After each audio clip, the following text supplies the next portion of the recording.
자, 그러면 다음은 이제 조건문의 전체적인 구조는 다 봤어요. 조건문을 줄여 쓰는 경우가 있는데 어떻게 줄여 쓸 수 있는지 보도록 하겠습니다. 일단 기본적인 조건문 아까 위에서 A가 B보다 작다라는 거 그대로 요 기본 조건을 일단 가져와 보도록 하겠습니다. 요거 앞서 맨 위에 작성했던 걸 그대로 가져와 볼게요. 여기에 이렇게 가져왔어요. 일단은 뭐 이렇게 봅시다. 자, 이렇게 되어 있는 게 기본 구조인데 이게 이제 기본 구조예요. 그죠? 기본 구조라고 그냥 할게요. 얘를 주석 처리하고요. 주석 처리하고 저게 기본 구조인데 첫 번째 줄일 수 있는 방법은요. 중괄호를 생략하는 방법이 있어요. 중괄호를 생략할 수 있습니다. 자, 그러면 기존에 여기 복사를 해서 그대로 붙여놓게 해볼게요. 여기에서 이 중괄호가 사라지면 된대요. 이 중괄호들을 다 빼보겠습니다. 중괄호를 빼볼게요. 이렇게 뺐어요. 그러고 저장해볼까요? 그러면 지금 조건문의 축약에 지금 작거나 같다 해서 얘가 이렇게 출력이 잘 되는 걸 볼 수 있습니다. 확인되었습니까? 축약하는 방법이 중괄호를 생략하는 방법이 있다. 첫 번째 방법은 중괄호를 생략해서 해봤고요. 두 번째 방법 볼게요. 자, 두 번째 방법은 조건 자체도 두 번째는 if나 else도 생략을 할 수 있습니다. 그러니까 이거랑 이거랑도 생략할 수 있대요. 밑에 한번 써보겠습니다. 밑에다가 써볼 건데요. 자, 여기에서 if가 없대요. if가 없이 이거 그대로 가져와서 또 밑에 붙여넣기를 일단 해볼게요. 이렇게 붙여넣기 했습니다. if가 없어요. if 빼볼게요. 그 다음에는 이게 만약에 존댓말이라고 치면 A가 B보다 큰가요? 그러면 참이면 이거, 거짓이면 이걸 해주세요 라고 해서 존댓말로 썼다라고 한다면 여기는 A가 B보다 크니? 라고 해서 이렇게 물음표를 쓸 수 있고요.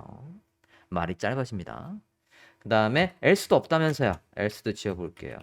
else도 지우고 이 부분 여기서 문장이 끝나지 않아요. 끝나지 않고 콜론입니다. if를 없애고 else를 없애고 물음표를 넣고요. 여기가 세미콜론이 아니라 콜론으로 바뀝니다. 됐습니까? 전화하고 볼까요? 잘 나오나? 똑같이 A가 B보다 작거나 같다라고 해서 잘 나오고 있습니다. 이렇게 줄여 쓰는 경우도 종종 있기 때문에 여러분이 쟤를 보고 얘 뭐야? 라고 해서 당황하지 말고 이 if문이구나. if문을 축약해서 쓴 거구나 라고 보시면 돼요. 이 축약하는 건 여기에서 한 가지만 한번 더 볼게요. 얘가 그대로 복사해서 그대로 하나 더 복사를 해봤고요. 지금 보면 이렇게 해서 else가 없게끔 만든 건 이렇게 줄여 쓸 수 없습니다. 지금 보면 A가 B보다 작니? 그러면 지금 그 조건이 참이란 말이에요. 참이면 할 일이 여기 있는데 지금 여기서 문장을 끝내버리면 오류예요. 왜냐하면 이렇게 짧게 쓰는 건 반드시 참일 때 할 일과 거짓일 때 할 일을 한꺼번에 다 써야 됩니다. 확인됐습니까? 이걸 조금 더 줄여서 저렇게 할 수는 없습니다. 여기에는 반드시 그럼 else가 나와줘야 그러면 되는데 지금 암에 오류 else까지 모두 기술해야 한다. 볼게요. 줄였을 때는 지금은 오류예요. 자, 그래서 조건문의 축약까지 봤고요. 중괄호를 없애고 얘까지도 없애는 것까지 봤습니다. 다음 볼게요. 다음은 이제 논리연산자라는 걸 보도록 하겠습니다. 조건문에서 또 자주 보게 될 논리연산자. 그 조건문 할 때에 단순히 그냥 큰지 작은지 조건 하나만 따져서 할 일도 작성할 일이 있지만 지금처럼 조금 복잡하게 조건을 만들 일도 부지기수로 생깁니다. 그럴 때 쓸 수 있는 게 지금 저 논리연산자예요. 자, 논리연산자는 지금 표로 있는 거로 먼저 설명을 하면 앞에 있는 요 조건과 뒤에 있는 요 조건이 둘 다 참이면 결론적으로 참일 때 할 일이 작동하게. 그래서 앰퍼센드 두 개는 앞에 뒤에가 둘 다 참일 때. 그리고 버티컬 바 두 개는 앞에 조건 또는 뒤에 조건 둘 중에 하나라도 참이면 결과적으로 이 조건이 참이 되는 겁니다. 자, 그걸 적용해 볼게요. 여기다가 보도록 하겠습니다. 자, 앞서 우리가 변수명 A, B가 만들어져 있어요. 거기에서 C까지 만들고 볼게요. C는 30이라고 만들고 보겠습니다. 우리가 앞에 상단에서 A하고 B는 10과 20을 넣어놨습니다. 자, 그러면 작성을 해볼게요. 제가 이 조건의 결과로 얘가 참이라고 한다면 화면에다가 어떻게 출력을 해보고 싶냐면 document write A가 B보다 작고 B가 C보다 작다라고 출력을 하고 싶어요. 이렇게 출력을 하고 싶답니다. 자, 그러면 여기 조건은 뭐가 들어와야 될 거냐면 A가 B보다 작고, 그러니까 A가 B보다 작다라고 써줘야 되겠죠? 써볼게요. A가 B보다 작고, 이 조건과 %두 개, 그 다음에 B가 C보다 작다, 이렇게 해서 되셨습니까? 아니면 else에는 A가 B보다 크거나 같은 거죠. 같다. B가 C보다 크거나 같은 거죠. 이렇게 해볼게요. 자, 저장하고 브라우저 화면을 한번 볼까요? 저장하고 브라우저 화면을 봅니다. 브라우저 화면을 보면 A가 B보다 작고 B가 C보다 작다. 즉, 이 앞에 있는 조건과 뒤에 있는 조건 둘 다 참이어서 결과적으로 이 조건 안에 있는 게 참이 되니까 이 참일 때 할 일 안에 있는 게 실행이 돼서 화면에 이렇게 나오고 있어요. 자, 그러면 아까 버티컬 바 두 개도 한번 만들어 볼게요. 버티컬 바 두 개로 해서도 보도록 하겠습니다. 그대로 복사해 볼게요. 그대로 복사해서 중간에 내용의 구분서 하나 출력하고 갈게요. HR 내용의 구분서 하나 추가했고, 자, 이 부분을 제가 이제 버티컬 바 두 개로 바꿔 볼게요. 버티컬 바 두 개.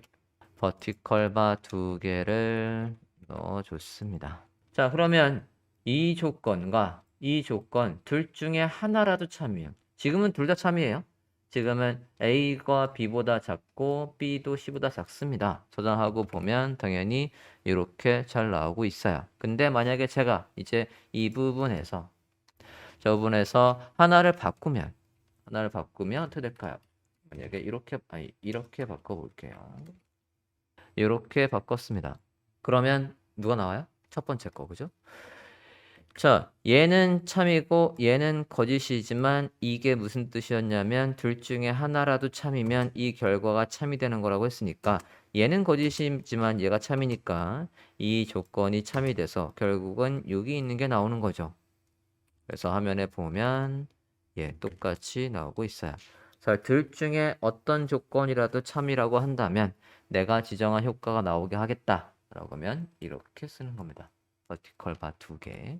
자, 이렇게 해서 논리 연산자까지 살펴봤습니다. 자, 지금 조건문은 if문을 이용해서 조건을 쭉 살펴봤는데요. 조건문 if문 말고도 스위치를 이용해서도 조건문과 유사한 걸 만들 수 있습니다. 스위치의 문법을 보도록 할게요. 자, 스위치문을 이용해서 어떻게 할 거냐면 사용자가 숫자를 입력을 했을 때 그 숫자가 짝수인지 홀수인지 또는 숫자가 아닌지 구분해서 출력해 주는 걸 한번 만들어 보고 싶어요. 스위치문을 이용을 해보도록 하겠습니다. 일단 변수를 잡아 볼게요. number라는 변수를 만들어 보겠습니다. 자, number라는 변수에다가 뭐를 할 거냐면 사용자한테 숫자를 입력할 수 있는 창을 만들 거예요. 사용자한테 뭔가를 입력하는 창을 만드는 건 자바스크립트 내장 함수 중에 뭐가 있냐면 prompt가 있어요. prompt를 이용해서 문구를 숫자를 입력해 주세요라고 해볼게요. 그리고 기본값을 넣을 수 있어요. 기본값은 0을 넣어볼게요. 저장하고 보시면 지금 이렇게 페이지를 열자마자 이렇게 해서 경고차량처럼 생긴 거지만 사용자가 내용을 입력할 수 있는 이런 양식이 생겼습니다. 이게 프롬프트 함수가 해주는 역할이에요. 자, 그러면 사용자가 입력한 거를 입력을 제가 이렇게 10을 입력했어요. 10을 띵 입력하면 제가 입력한 그 숫자가 여기 넘버에 저장된다는 얘기예요. 한번 확인해 볼까요? 넘버에 저장이 되어 있나? 콘솔에서 로그에서 넘버라는 변수의 값을 확인해 볼게요. 개발자 도구를 켜고 지금은 없어요. 지금은 없는데 제가 이제 숫자를 예를 들어 20을 입력하고 확인을 눌러 볼게요. 그랬더니 여기 121번 라인에 콘솔 창에 값이 변수명 넘버의 값이 20이다 라고 저장이 되어 있습니다. 확인됐습니까? 자, 그러면 사용자가 입력한 숫자가 홀수인지 짝수인지를 검사해서 그거를 화면에 출력을 해주겠대요. 이걸 if문으로 할 수도 있지만 얘를 스위치라는 걸로 한번 해보려고 합니다. 써볼게요. 써본 다음에 설명을 해보도록 하겠습니다. 스위치 문법은 자, 여기 안에 기본 문법을 패러그래프로 일단은 PI 태그로 먼저 하고 가자. 스위치의 문법은 여기에 조건이 오고요.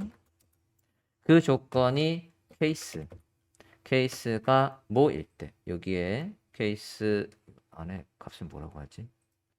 케이스 1일 때 출력할 일이 들어오고요. 여기에 케이스 1일 때 할 일 있습니까? 그 다음에 케이스 2일 때 할 일 해서 케이스를 굉장히 여러 개로 해서 해당 케이스에서만 작동하는 걸 만들 수 있어요. 3. 그래서 여기에 조건에 부합하는 이 조건의 값이 이 조건의 결과가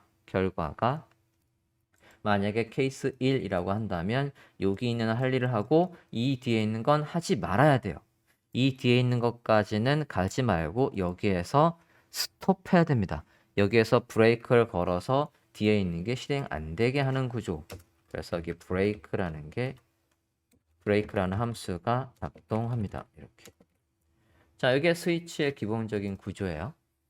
이걸 만약에 if문으로 한다면 if 조건이 뭐일 때 할 일, if 조건이 뭐일 때 할 일, if 조건이 뭐일 때 할 일 이렇게 해서 여기 안에다 조건을 계속 다 넣어야 됐을 거예요. 근데 그렇게 하면 복잡해지지만 스위치문을 이용하면 조금 더 편하게 할 수 있습니다. 자, 그러면 한번 해볼게요.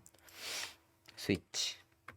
자, 조건은 뭐냐면 지금 사용자가 입력한 숫자가 짝수인지 홀수인지를 구분해야 된대요. 짝수인지 홀수인지를 구분하려면 2로 나눴을 때에 나눠지면 되는 거거든요. 그죠? 2로 나눴을 때 값이 나눈 나머지가 0이라고 한다면 짝수란 얘기예요. 그죠?